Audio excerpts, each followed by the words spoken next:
भारत में नए वायरस की एंट्री, फिर लगेगा लॉकडाउन, इमरजेंसी मीटिंग का दौर शुरू। दिल्ली सरकार ने निकाला आदेश, तेलंगाना कर रहा रिसर्च, बेंगलुरु से आया बड़ा अपडेट। यूपी में बढ़ी टेंशन, महाकुंभ के बीच चीन ने चली नई चाल, खुलासा सुन रह जाएंगे दंग। क्या भारत में फिर से लॉकडाउन लगने जा रहा है? मार्च 2020 में पहला लॉकडाउन लगा, जिसके बाद हर साल इसका डर सताता है। ठंड के महीने में कोरोना हर बार हावी हो जाता है, लेकिन इस बार जो वायरस आया है वो कोरोना से कई गुना खतरनाक है।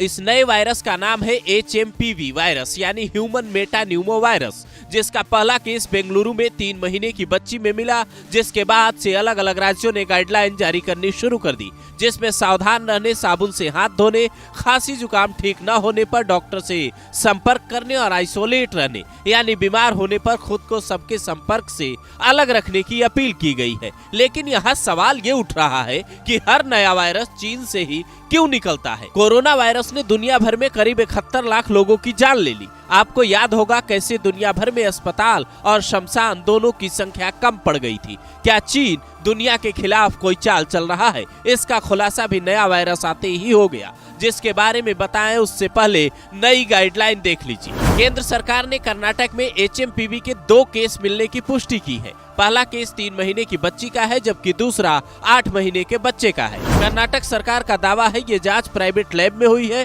हम अपनी लैब में भी इसकी जांच करेंगे। तब तक लोग सावधान रहे, डरने की जरूरत नहीं है। दिल्ली सरकार ने सभी अस्पतालों को अलर्ट रहने का आदेश दिया है, जबकि महाराष्ट्र और तेलंगाना की सरकार ने कहा है हम इस पर नजर बनाए हुए हैं। यूपी में चूंकि महाकुंभ का आयोजन हो रहा है, तो वहां को लेकर भी नई गाइडलाइन जारी हो सकती है। योगी सरकार के अधिकारी इसे लेकर अलर्ट मोड में है। हालांकि मामले बढ़े तो लॉकडाउन जैसी स्थिति भी आ सकती है। ऐसे में हर हालात के लिए आपको तैयार होना चाहिए, क्योंकि बीमारियों का कोई भरोसा नहीं होता, वो कब और किस रफ्तार से फैलने लगे। ये आपको डराने के लिए नहीं, बल्कि सावधान करने के लिए है। हालांकि हेल्थ एक्सपर्ट का दावा है चीन में अब तक इमरजेंसी घोषित नहीं हुई है, वहाँ कई केस मिले हैं। ऐसे में किसी को घबराने की जरूरत नहीं है। हालांकि यहाँ ये समझना जरूरी हो जाता है कि क्या चीन साजिशन कुछ ऐसा प्रयोग कर रहा है जो हर साल नया वायरस दुनिया भर में फैल जाता है। जब जब वहां से आने वाली फ्लाइट रुकती है, वायरस के फैलने पर रोक लग जाता है। जानकार बताते हैं साल 1918, 1957, 2002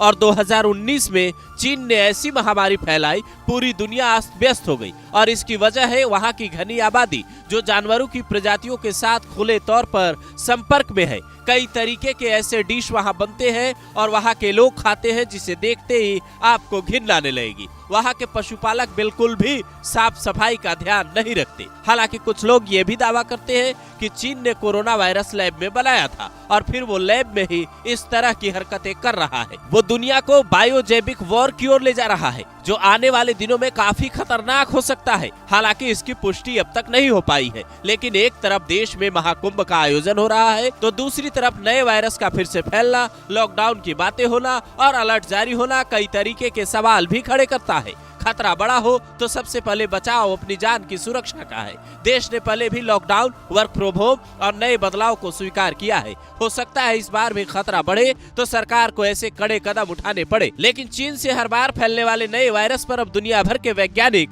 नए तरीके से रिसर्च में जुटे हैं कि कहीं ये कोई चाल तो नहीं है जो हर ठंड में एक नया म्यूटेंट या वायरस सामने आ जाता है। इससे वो भी प्रभावित होता है, लेकिन दुनिया के छोटे देशों पर इसका ज्यादा बुरा प्रभाव पड़ता है। लॉकडाउन ने कितने छोटे व्यापारियों और कारोबारियों की दुनिया भर में कब्र तोड़कर रख दी, शायद आप भूले नहीं होंगे।